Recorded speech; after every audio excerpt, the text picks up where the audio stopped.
Advisor to the Association of Banks.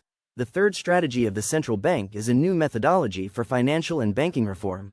The central bank is prepared to achieve all goals in the second half of 2024 and the years of 2025 and 2026.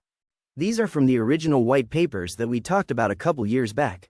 This article is the first indication that the white papers are the guiding light to the CBI's progress toward financial stability and banking reforms that aligns with international banking standards.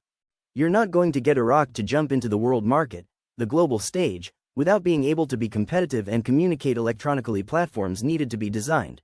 We know they have e-government, e-education, they have all that and done it over a short period of time. The electronic systems at the borders, the ESA system, are global. They are worldly. The WTO is at the core of this. It's real. Television says that the Development Road Project has Iraq as center of global trade and it will be the hub for the Middle East. Frank, of the Middle East? No. The world. They're trying to tell you, you have a new exchange rate because these words don't mean anything at 1320. The postponements were necessary in order to keep certain people and individuals from gaming their system even more. Maliki for one, money laundering, ISIS, and the lack of a secure banking system that would hold up under their gang-like system of operations. Today, their digital banking is internationally connected and secure, and the other countries know their investments will not be lost. There have been many articles affirming Iraq is stable. The conditions are still ripe to see the exchange any moment. Like I said way back in 2023, even before the budget was finalized, that there would never be an RV rate in any budget. Why? Because the Iraqi budget is based on the selling price of a barrel of oil and not their currency rate. Budgets are based on revenues, not currency rates. I feel that as far as Iraq is concerned, it is done and prepared. They are just waiting on the go, so they can announce and move forward. Hey, tell us on July the 18th we will be official, but they keep hinting that we're already part of the WTO.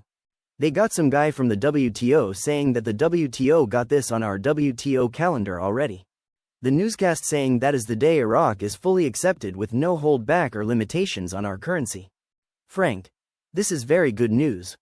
The new exchange rate should be well before that date. On the Treasury side, the rumors are dropping left and right. Everything from, it's tomorrow, to, oh no, they delayed it another month, crazy rumors. Same sources are telling different people different things. That tells us it's misinformation, and it is done on purpose. Stay calm and remember the fundamentals. Iraq is still looking great. They still have the new ATMs, they still have conversations saying they are going to delete the zeros. And they are still having the conversations about releasing the lower denominations in July. Things still look great. Dinar Explainer 1.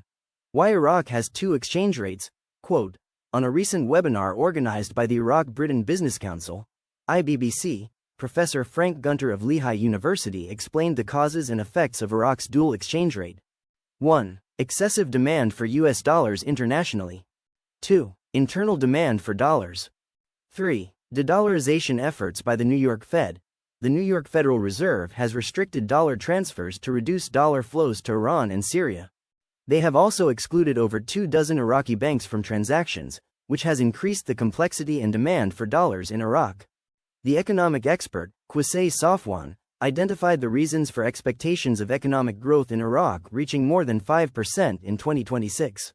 Safwan told Euphrates News that the International Monetary Fund's expectations went towards the external view of the Iraqi economy in light of the success of the government of Mohammed Shia al-Sudani in reducing external debts from $20 million to $9 million, which gives reassurance to the status of the Iraqi economy for the coming years, considering that the interest on those debts will be low.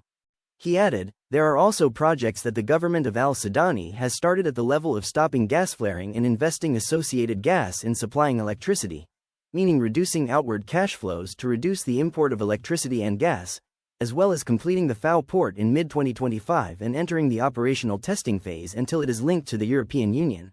Safwan continued, this means adding non-oil revenues, and these indicators indicate a positive outlook that could contribute to reclassifying Iraq's credit rating from C3+ to B-, noting that the possibility of Iraq's GDP rising to 5% in the event of adding initiatives by the central bank to pay small and medium-sized projects, which is currently at a rate of $270 billion annually.